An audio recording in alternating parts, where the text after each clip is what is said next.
Another movie-based horror game has hit the industry. Hello. A Quiet Place, the road ahead, better known as Alien Isolation's inferior little brother, is the closest you'll ever get to living with a mentally ill Hello Kitty girl. 1 second you're safe, the other, you're frozen in fear and hiding from the beast. These echolocation monsters invaded the Earth with meteors and caused the apocalypse. Now you must silently interact with objects using your mouse whilst avoiding literally anything that could make a noise. That includes you, yourself, since this game can use your microphone, and that's what I did. Hello? That's probably what I deserved. We are Alex, a young woman with lungs weaker than my will to live, and this is our boyfriend, Martin. We're pregnant with this baby. I can't wait to... Hey! Over here! Hey! That was 15 days ago. Now our homeless shelter, formerly led by my mother-in-law, Laura, has fallen under the tyrannical rule of the hobo king, Keith. Keith has turned our shelter, formerly a hospital, into a replica of George Orwell's 1984, and he's hugging all the fentanyl, and I need that due to popular demand. I managed to steal some and then fold myself into sleep, but I woke up in my room, imprisoned by Laura on account of being pregnant. Thankfully, my loving father helped me vent out. The two tyrants punished my father by trying to kill everyone in the shelter by making as much noise as possible. From here on, it was survival against the mentally ill beasts from outer space. I started off by planning my escape from these psychos and their fortress of yellow paint, slowly sneaking and monitoring the amount of noise I make through this doohickey. I made it to this hallway where I got killed around 4 times due to my mic picking up my breath. There were multiple times I nearly passed out due to me having to hold my breath, but alas, I made it out. Now I'm escaping from the hobos with guns in a low-income area known as Memphis. And yes, this game is a metaphor about the struggles of a single mom surviving in America's crime capital. Our father told us to follow the train tracks and we'll end up in a campground of some sorts. So that's what we did.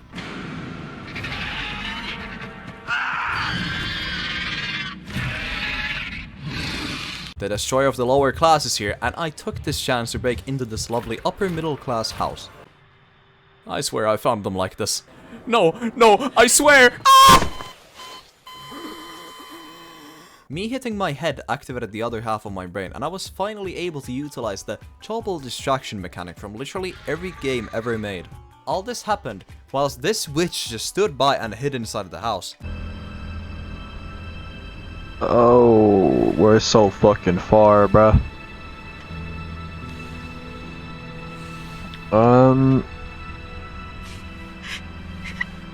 Yeah, I know, girl. I know. I feel the same. Oh hey, it's a flashback sequence where everyone is happy. Back to the present, and we skipped across the whole map. Feels like a missed opportunity, really. Now I must traverse through this camp rigged with millions of bear traps, most probably set up by Frost from Rainbow Six, so that I can find my dad. We find him with a wound on his leg, and then we have a mental breakdown shortly afterwards. But we have to lock in, cause dad told us to go outside and fix the radio tower so that we can find a group of survivors through the radio. There's a group of survivors down at the harbor in Clinton. The creatures can't swim, so we'll be safe at sea hoisting the black flag.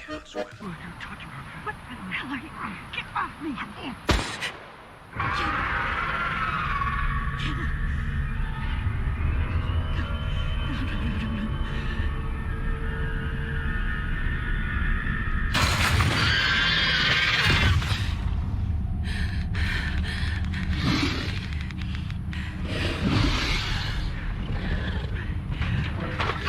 Great family reunion, guys. From here on, the game becomes quite quiet. Sarah spends the next 2 areas being silent, and I frankly think these areas were really bad. First of all, first area was the train/bridge, where the monsters learned how to scan you from afar, and you learn how to silence noise shafts with sandbags.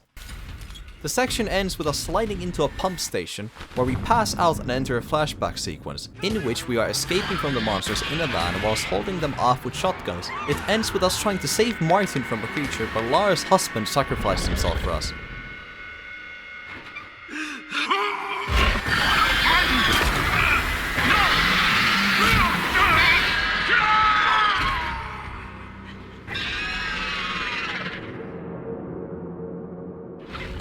Is this why she was mad at me?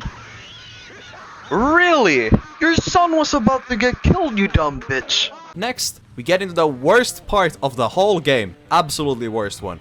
For some reasons, the monsters here turn into rabies-infected pit bulls. Like, just look at this. Oh shit, yeah, I can.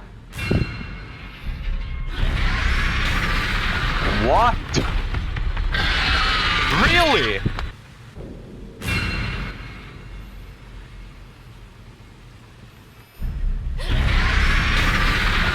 Okay, fuck you.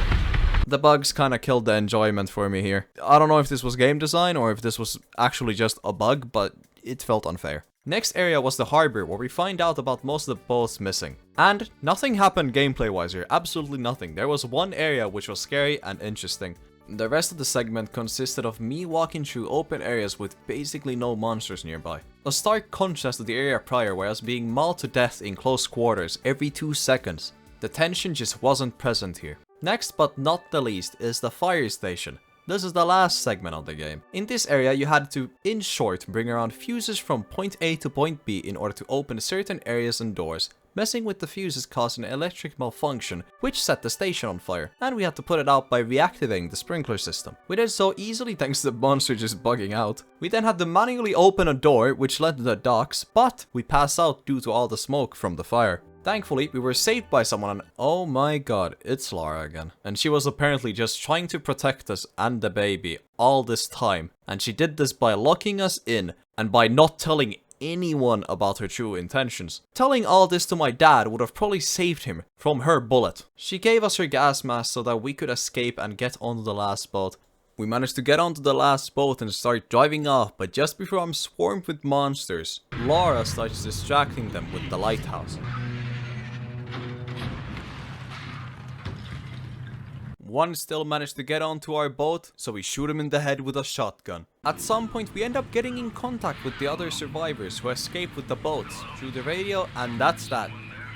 Overall, this game was pretty good. The game was a positive surprise all around, in my opinion. I really liked how it handled the sound design and the whole idea of monsters paying close attention to you. The game felt really similar to Alien Isolation in that aspect, and I think the game felt like a spiritual successor in a way. I think the game was also a very good addition into the franchise. The first 2 hours of the game made me really anxious, and it started getting less and less scary as I played through the game, and that might have also contributed to me not liking the latter 3 stages all that much. I know I gave the game a lot of flack, but it is genuinely a really good game. I wholeheartedly recommend this game for anyone who's already a fan of the franchise or looking for something remotely similar to Alien Isolation before the second game comes out.